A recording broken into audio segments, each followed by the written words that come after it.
अर्थमंत्री निर्मला सीतारामन यांनी घेतली राष्ट्रपतींची भेट। त्यासोबतच अर्थ राज्यमंत्री पंकज चौधरी देखील उपस्थित। यंदाचं केंद्रीय अर्थसंकल्पीय अधिवेशन 31 जानेवारीपासून सुरू। पहिला टप्पा 13 फेब्रुवारीपर्यंत सुरू राहणार। अर्थसंकल्पापूर्वी सेन्सेक्सनं घेतली होती उसळी। सेन्सेक्स 950 अंकांनी वधारला। विकास दर वाढवणं, सर्वंकष विकास, खासगी क्षेत्रातील गुंतवणूक वाढवणं, भारतातल्या मध्यमवर्गीयाला बळ देणं हा या सरकारचा हेतू असल्याचं अर्थसंकल्पातून निर्मला सीतारामन यांनी केलं स्पष्ट। भारताची अर्थव्यवस्था वेगानं वाढतेय। पंतप्रधान नरेंद्र मोदींच्या नेतृत्वात अर्थव्यवस्थेला गती देण्याचं उद्दिष्ट अर्थमंत्री सीतारामन यांनी दिली आहे माहिती। मेक इन इंडिया आणि डिजिटल इंडिया मोहिमेमुळे देशामध्ये परकीय गुंतवणूक वाढली आणि देशांतर्गत उत्पन्नालाही मिळाली चालना। अर्थसंकल्पात नोकरदारांना मोठा दिलासा, 12 लाखांपर्यंतचं उत्पन्न करमुक्त। अर्थमंत्री निर्मला सीतारामन यांची घोषणा। ज्येष्ठ नागरिकांकरता टीडीएस मर्यादा 1 लाखांनी वाढवली, तर कर न भरलेले आता 4 वर्षापर्यंतचा कर भरू शकणार। अर्थमंत्र्यांकडून आयकरदात्यांना दिलासा। केंद्र सरकारच्या अर्थसंकल्पात शेतकऱ्यांकरता मोठ्या घोषणा। 100 जिल्ह्यांकरता धनधान्य कृषी योजना। कृषी क्षेत्र आत्मनिर्भरतेकडे नेण्यावर भर। 100 जिल्ह्यांकरता धनधान्य कृषी योजना, तर 1.7 कोटी शेतकऱ्यांना मिळणार धनधान्य कृषी योजनांचा लाभ। अर्थसंकल्पातून महिला आणि शेतकरी घटकांकडे विशेष लक्ष। महिलांना कौशल्य विकास प्रशिक्षण देणार। 5 लाख महिलांना योजनेचा लाभ होणार। अर्थसंकल्पात सीतारामन यांची घोषणा। आरोग्य आणि रोजगारावर आमचं लक्ष, तर खासगी क्षेत्रात गुंतवणूक वाढवण्यावर सरकारचा भर। निर्मला सीतारामन यांच्याकडून अर्थसंकल्पात स्पष्ट। फळभाज्या उत्पादकांकरता विशेष योजना, तर देशाची मत्स्य निर्यात 60 कोटींवर नेण्याचं उद्दिष्ट। 7 कोटी शेतकऱ्यांना किसान कार्ड दिलं जाणार। तेल बियांप्रमाणे डाळींसाठी देखील योजना आणणार। अर्थमंत्र्यांची घोषणा। आसाममध्ये युरिया प्रकल्प उभारणार। शेतकऱ्यांना सुलभ कर्ज उपलब्ध करून देणार। अर्थमंत्री निर्मला सीतारामन यांनी केलं स्पष्ट। लघु उद्योगाद्वारे 7.8 कोटी रोजगार। आत्मनिर्भर भारत अंतर्गत स्टार्टअपला संजीवनी देणार। अर्थमंत्र्यांची घोषणा। भारतीय संस्कृती दाखवणारी उत्तम खेळणी तयार होणार। खेळांच्या क्षेत्रात भारताला ग्लोबल हब बनवणार। खेळणी उद्योजकांना अर्थमंत्र्यांकडून नवी संजीवनी।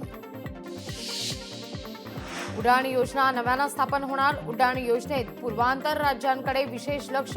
2025 मध्ये 40,000 नागरिकांचं गृहस्वप्न साकार होणार। अर्थमंत्र्यांची माहिती। प्रलंबित असलेली 50,000 घरं पूर्ण करणार।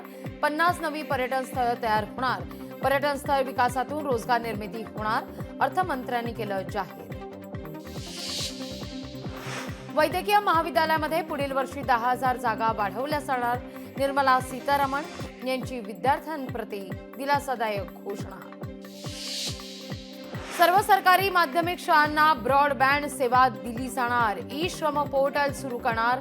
अर्थमंत्र्यांची माहिती। कृषी आरोग्य क्षेत्राकरता एआय तंत्रज्ञानाचा होणार वापर। एआय तंत्रज्ञानाच्या अभ्यासाकरता केंद्र सरकार उभारणार 3 नवी केंद्र। अर्थमंत्री निर्मला सीतारामन यांनी अर्थसंकल्पातून कृषी आरोग्य विभागाला दिलासादायक केली आहे घोषणा। जनभागीदारी योजनेतून ग्रामीण भागात नळाद्वारे पाणी। प्रत्येक घरापर्यंत नळाद्वारे पाणी पोहोचणार। 2028 पर्यंत जलजीवन मिशन पूर्ण होणार। सीतारामन यांची माहिती। कॅन्सरची औषधं स्वस्त होणार। वैद्यकीय उपकरणं स्वस्त होणार। लिथियम बॅटरीतील कोबाल्ट पावडर होणार स्वस्त। अर्थसंकल्पातून सीतारामन यांची घोषणा। मोबाईल फोन, टीव्ही, एलईडी स्वस्त होणार। ईव्ही इंजिन बनवण्यासाठीचा माल, तर चामड्याच्या वस्तू आणि भारतात तयार केलेले कपडेही होणार स्वस्त। ज्येष्ठ नागरिकांना टीडीएस मर्यादा 1 लाखांवर। अर्थमंत्री निर्मला सीतारामन यांची घोषणा। गॅस सिलेंडरच्या किमतीत घट, व्यावसायिक गॅस सिलेंडरच्या दरात 7 रुपयांची कपात, सामान्यांना दिलासा. आजचा अर्थसंकल्प हा मध्यमवर्गीयांकरता ड्रीम बजेट. नव्या कर रचनेचा मध्यमवर्गीयांना होणार फायदा, शेती विकासालाही मिळणार चालना. बजेटनंतर मुख्यमंत्री देवेंद्र फडणवीसांची प्रतिक्रिया. स्टार्टअपला नवी उभारी, MSMEला मोठा फायदा, शेतकऱ्यांकरता भरीव तरतूद, तर विकसित भारताचा हा अर्थसंकल्प. मुख्यमंत्र्यांनी अर्थसंकल्पासंदर्भात केलंय कौतुक. कापसातील नवीन मिशनचा राज्यातील शेतकऱ्यांना फायदा, बजेटमध्ये महाराष्ट्राला भरपूर काही मिळालं. अर्थसंकल्पावर मुख्यमंत्र्यांची प्रतिक्रिया. गेल्या 10 वर्षांपासून लक्ष्मी भाजीवाल्यांना प्रसन्न, किंबहुना भाजपवाल्यांना माफ करा, लक्ष्मी प्रसन्न होतीये. बजेटपूर्वीच खासदार संजय राऊतांनी मोदी सरकारवर केली आहे टीका. हा अर्थसंकल्प गोरगरिबांसाठी नाही तर गौतम अदानींकरता असल्याचा राऊतांचा आरोप. अर्थव्यवस्था बिघडवणाऱ्या योजना सरकारनं आणल्या, राऊतांनी केली आहे टीका.